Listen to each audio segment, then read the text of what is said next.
nataka kutoa tu story ndogo kuhusu hii jezi.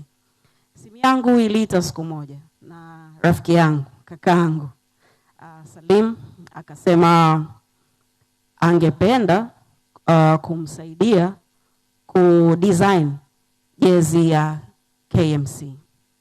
Wote nyinyi mnajua mimi ni shabiki wa timu gani.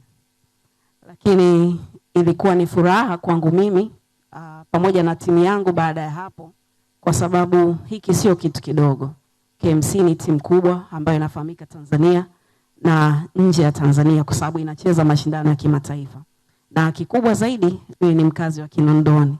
Kwa hiyo ilikuwa ni pleasure kwangu mimi pamoja na timu yangu kuhusika kwenye kudesign jezi hii ambayo tunaamini ni ya aina yake. So nisiongee sana, kuna kitu tumewatengenezea kwa ajili ya kuangalia and then tarudi kuelezea kidogo kuhusu historia yake. Asante.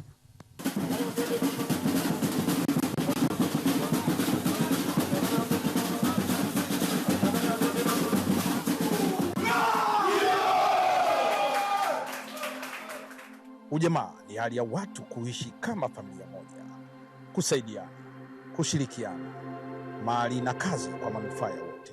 Mpira ndio utambulisho, sisi sote ndio hali ya kushirikiana na kusaidiana kwa manufaa ya pamoja. Kwa Just Flip, jezi ya KMC sio tu vazi la michezo, ni kazi ya sanaa inayobeba thamani zetu. Tulitaka kuunda kitu kinachoonyesha mshikamano wa jamii, kwa sababu mpira unatuunganisha zaidi ya dakika 90. Mchoro wa jezi hii umetokana na dhana ya ujamaa. Michoro ya kitamaduni inawakilisha mshikamano wetu. Tumetumia vitambaa bora vyenye teknolojia ya kisasa na ustahimilivu kwa mazingira ya mchezo. Kutoka mikononi mwa wabunifu mpaka mgongoni mwa wachezaji wetu, jezi hii inasafiri safari yenye maana, safari yenye mshikamano, fahari ya KMC. Kuvaa jezi hii sio kwa ajili yangu, bali ni kwa ajili ya mashabiki na kwa ajili ya familia na watu wote wanaoishi roho ya KMC. Ni fahari yangu kuwa sehemu ya kitu kikubwa zaidi ya mpira wa miguu. Ujamaa begin together, learning together, and winning together.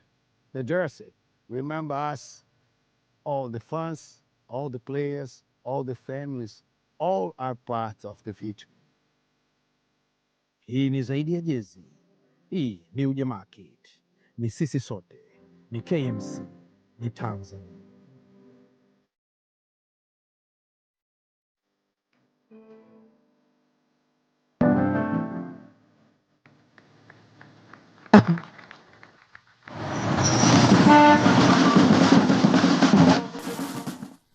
Okay. So simu ilivyoita, kitu cha kwanza ambacho nifikiria haraka ni kwamba Dar es Salaam Kinondoni ndio sehemu ambayo inaongoza kwa kuuza vinyago. Mwenge pale.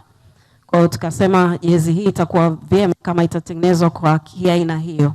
Tukaenda sokoni, tukakutana na ndugu zetu wawili wale pale. Nyanyua mikono juu jamani, mnaweza kuja hata mbele. Wale ni ndugu, mmoja anaitwa Shafii, mmoja anaitwa Said. Said ndo ambaye alichora na baada hapo vitu vingine vikaendelea. So tunawashukuru sana kwa mchango wenu kama watu wa Kinondoni.